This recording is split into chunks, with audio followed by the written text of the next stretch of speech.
আমরা একটা পশুর হাটের কেনাবেচা রাতের অবস্থা একটু দেখে আসতে চাই। তেজগাঁ পশুর হাটে আমাদের সহকর্মী নাজমুল হাসান আছেন, তার কাছে একটু যাই। নাজমুল, কি দেখাতে পারেন? আসলে দিনের বেলায় কিছুটা জমতে দেখা গেছে, এখন রাতের অবস্থা কি দেখাতে পারবেন একটু? মানে এখনকার পরিস্থিতি যদি বলতে চাই তাহলে আমি যেহেতু আজকে বিকেল থেকে হাটে ছিলাম, কয়েকটি হাট ঘুরেছি, সেই পরিস্থিতি বিবেচনায় বলা যায় যে দিনের থেকে কিন্তু রাতের বেলা হাটটা কিন্তু একটু বেশি জমে উঠেছে। এর কারণ হিসেবে যদি বলতে চাই, ঘরমুখো মানুষের যেরকম ঈদানন্দ শুরু হয়ে গেছে, অর্থাৎ ঈদের ছুটি যেহেতু শুরু হয়ে গেছে, রাজধানীতে পশু আগে থেকে আসা শুরু করেছে, তারই পরিপ্রেক্ষিতে কিন্তু পশু কেনাবেচাও শুরু হয়ে গেছে।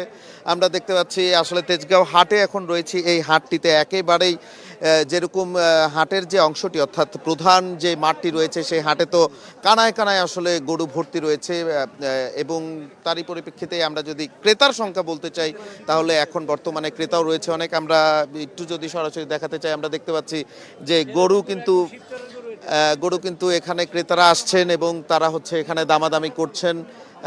বিক্রেতা ক্রেতা দর কষাকষি চলছে একেবারে চরম পর্যায়ে, এবং মানুষের আসলে আজকে বিকেলে কিন্তু একটি ঝড়ো বৃষ্টি হয়ে গেছে। সেই বৃষ্টি উপেক্ষা করে আসলে মানুষ কিন্তু হাটে আসছেন, অর্থাৎ মানুষের যে ঈদ আনন্দ, বন্ধ যেহেতু শুরু হয়ে গেছে, সেই আনন্দটি শুরু হয়ে গেছে। এবং কোরবান ঈদের আসলে এই ঈদুল আজহার প্রধান একটি জিনিস হচ্ছে এই পশু কোরবানি। সেহেতু রাজধানীবাসী যদিও ঈদের ঠিক 2-3 দিন আগে পশু কেনেন, কিন্তু যাদের হচ্ছে রাখার জায়গা আছে তারা কিন্তু এখনই হাটে আসছেন। অনেকেই হচ্ছে পরিবার সহ হাটে আসছেন, পরিবারের ছোট ছোট সদস্যরা, বাচ্চারা সহ হাটে আসছেন, গরু দেখছেন, গরু দামাদামি করছেন।